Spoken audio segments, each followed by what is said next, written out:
أعوذ بالله من الشيطان الرجيم بسم الله الرحمن الرحيم الحمد لله والصلاة والسلام على رسول الله وعلى آله وصحبه ومن تبع هداه. Assalamu alaikum, my dear brothers and sisters. Have you ever asked yourself what's the meaning of the word Ramadan?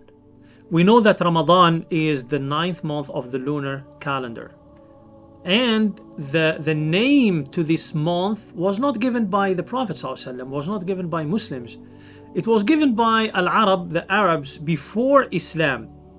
And the word Ramadan in Arabic is taken from the Arabic word of Ar-Ramad or Ar-Ramda, which means the hot sand.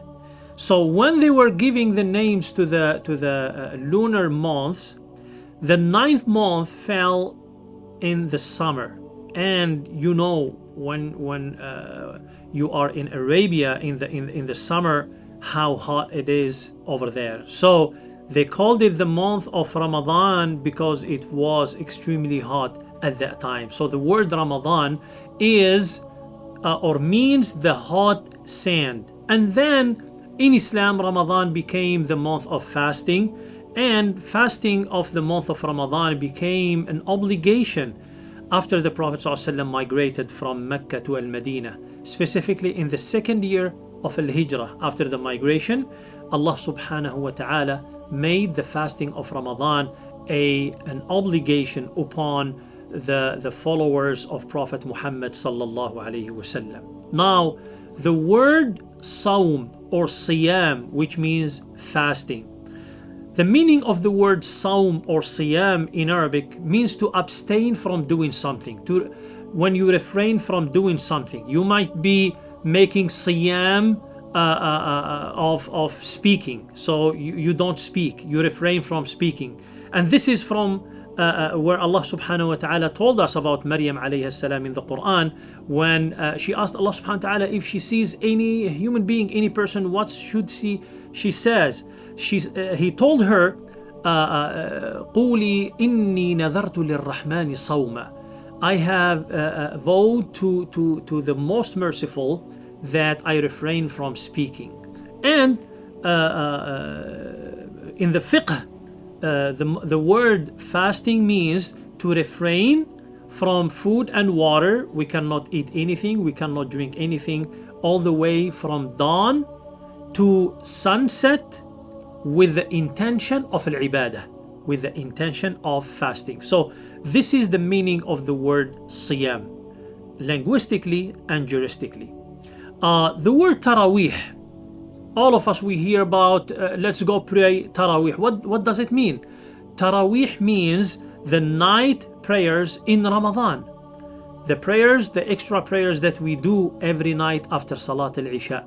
So Taraweeh, we cannot call any extra prayer at night Taraweeh at any other month except the month of Ramadan. So Taraweeh is the prayer, the extra prayer that we do at night in Ramadan after Salat al-Isha. Now the word Tahajjud, also Tahajjud means the late night prayers. Usually the extra prayers that we do Qiyam al-Layl at night, but in the last part of the night. So this way, at-Taraweeh is the extra prayer that we do right after Isha at the beginning of the night, and at-Tahajjud is the prayer that we do, the extra prayer that we do in the last part of the night.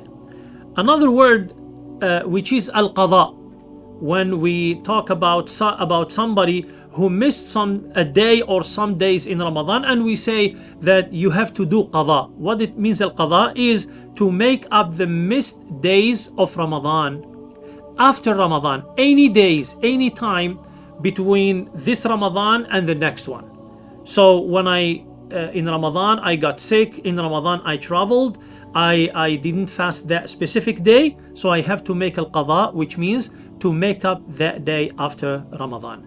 Now the word al-kafara, also al-kafara means the penalty for missed unnecessarily days that I broke with no valid reason. So if somebody breaks days, one day or more in Ramadan with no valid reason, without having any necessity, then this person has to do al-kaffara. And al-kaffara is either to free a slave, which is not applicable nowadays, or to fast 2 months in a row, or if he can't or she can't, then they have to feed 60 needy people, to give them meals, food, to pay for the penalty of the thing that you did in Ramadan.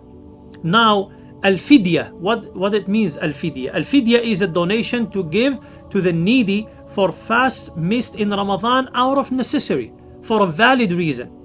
Al-fidya for somebody, for example, who has a permanent sickness, and he or she could not fast in Ramadan because of their sickness, then they have to pay al-fidya after Ramadan. Fidya means to feed a needy person, either to give him or her a meal, or to give them money equivalent to the meal that you were supposed to give them.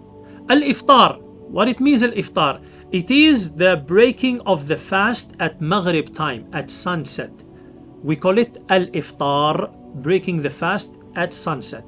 And then we have the word as-suhoor. As-suhoor is the pre-dawn meal, the food that we eat, or let's call it the very early breakfast that we take before Fajr time. So these are, my brothers and sisters, some of the terminology or the words or the terms that are related to fasting of Ramadan, and I hope that all of us, we understand the meaning of each and every one of these words. Thank you so much. Jazakumullahu khair. Wassalamu alaikum wa rahmatullahi wa barakatuh.